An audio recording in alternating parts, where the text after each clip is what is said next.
When I think back to my childhood, my memories are a disquieting blend of innocence and, well, dread. Growing up in a small town where everyone knew each other, my friends and I spent our days exploring the dense woods and the desolate fields surrounding our neighbourhood. It was about 15 years ago, one sweltering hot summer when we met Travis. Ethan, Liam and I, we were inseparable.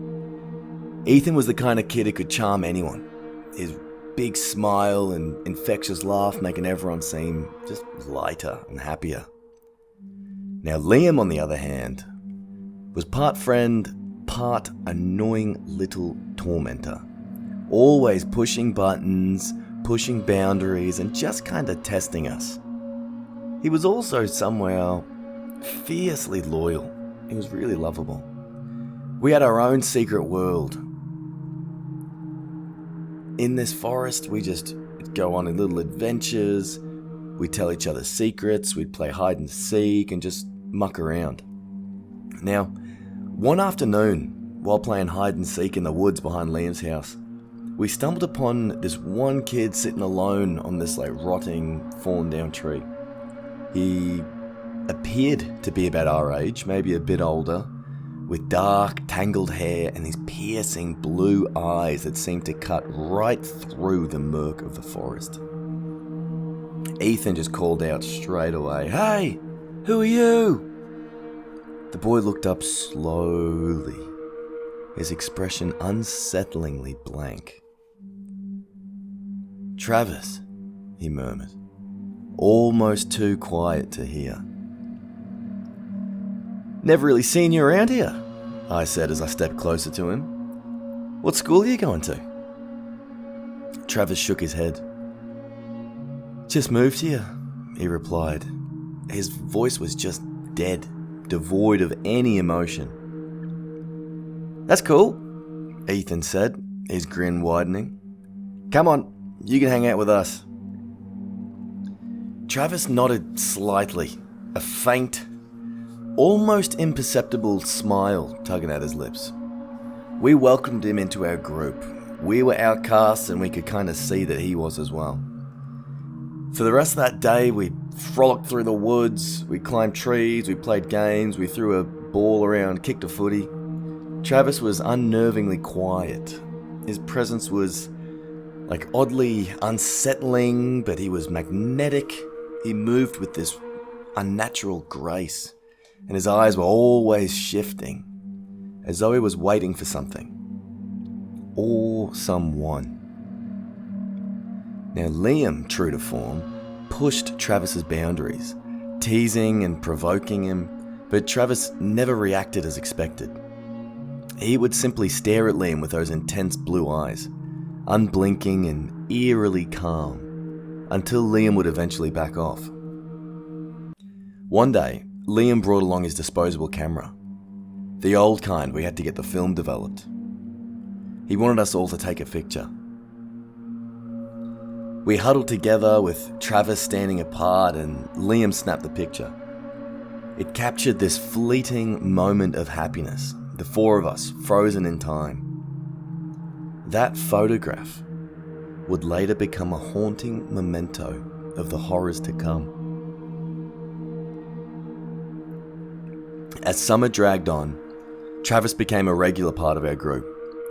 He never talked about his family or where he lived, and whenever we asked, he'd deflect. And we respected it. We didn't press him. We were just glad to have another friend. Then one day, Travis just didn't show up. We waited at our usual spot in the woods, but he never came. The next day, and the day after, it was the same. Weeks turned into months, and Travis was nowhere to be found.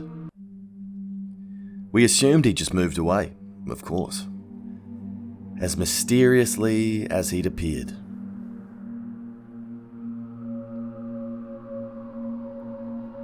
Life moves on. The years rolled by and those childhood adventures faded into distant memories. I actually joined the police force, driven by a need to protect and a desire to kind of confront the darkest aspects of humanity. It was a demanding job, forcing me to face unspeakable horrors, but it gave me a sense of purpose. One rainy afternoon, while rummaging through my attic, I stumbled upon a box of old photos. And among them, wouldn't you know it, was the photo Liam had taken that summer. I stared at it, a sense of unease washing all over me. There we were, Ethan, Liam, Travis, and me, captured in a moment of innocent joy. Something was definitely off, and maybe the maturity that I'd received in my years of growing older, something told me. Travis's face seemed to stare back at me, his eyes more intense, more unnervingly piercing than I remembered. So, I took the photo to work the next day, plagued by this feeling of dread. I showed it to a colleague who specialised in cold cases. I handed him the photo. I said, "Take a look at this." I go, "This kid, does he look familiar? Do you recognise him?" He told me to hold on as he examined the picture. He furrowed his brow, he walked over to his desk and started rifling through a stack of old files. After a few minutes, he pulled out a faded document and compared it to the photo. "Travis Moore," he said, his voice barely above a whisper. "He went missing over 30 years ago. It's one of our oldest cold cases." That was when a cold shiver ran down my spine. The hair on my neck and on my arms just stood straight up. How could Travis have been missing for 30 years when we met him only 15 years ago? It didn't make sense. Driven by a deep sense of horror, I made a decision to investigate further. I returned to the woods where we used to play, to the place where we first ever encountered Travis. The trees were thicker now, the paths overgrown, but it was still the same place. I walked deeper into the woods, my mind racing with dread. In a small clearing, something caught my eye. I saw fabric, I saw dirty and weathered. It was poking out from the underbrush. My heart pounded as I knelt down and began to dig. The earth was cold. My hands trembled with a mix of fear and determination. Then I uncovered it. A skeletal hand, undoubtedly human. Fingers curled in a final, desperate grasp. I kept digging, revealing the rest of the remains. In that shallow grave lay the bones of a child, long forgotten and alone.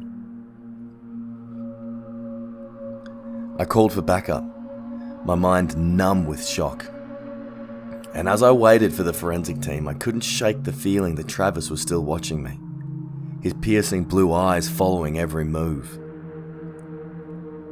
The investigation confirmed what I already knew. The remains belonged to Travis Moore, a child who'd gone missing nearly 30 years ago. But the mystery of how it appeared to us 15 years ago remained unsolved. I often think back to that summer, to the eerie, quiet boy who appeared out of nowhere and vanished just as suddenly. Travis's ghost, or whatever that had been, left an indelible mark on their lives. Ethan and Liam, when I told them what I'd discovered, were just as bewildered as I was. We may never know the full truth of what happened, but I can't shake the feeling that Travis was trying to tell us something. Perhaps his restless spirit sought companionship, a way to reach out and be remembered. Or maybe there are forces beyond our understanding that, shape our destinies in ways we can't fathom. Whatever the case, I know one thing for certain. Some mysteries are meant to remain unsolved, lingering in the shadows of our past, forever haunting our memories.